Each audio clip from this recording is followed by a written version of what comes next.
Hey, it's time for another Wisdom of the Masters. I am Sean Webb. Today's mastery comes from James Russell Lowell, who said this: "Let us be of good cheer, remembering that the misfortunes hardest to bear are those which will never happen."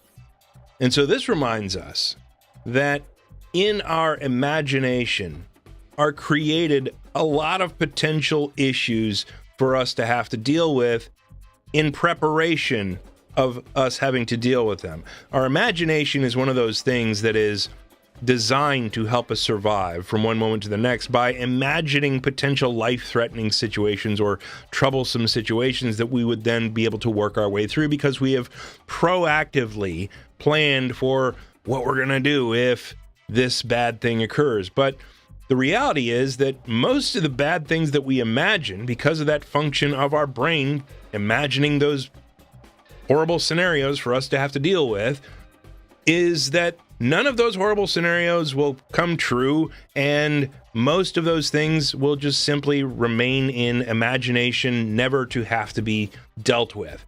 And so if we spend too much time imagining bad stuff, then that's going to kind of waste a lot of our life, because every moment that we have is a now.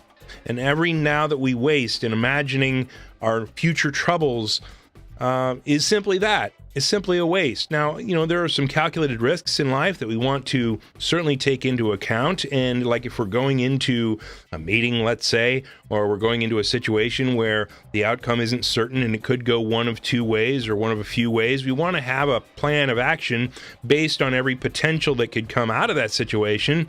But at the same time, we don't want to waste too much time going into future events that are of very small probability of happening and will probably not happen. And that can also build up into a pattern of creating pessimistic thinking.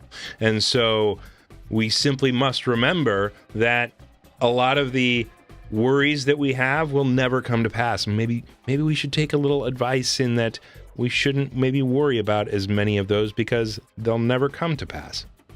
Anyway, I hope this message finds you well. You guys have a great rest of your day. Talk to you soon. Peace. Share this shit.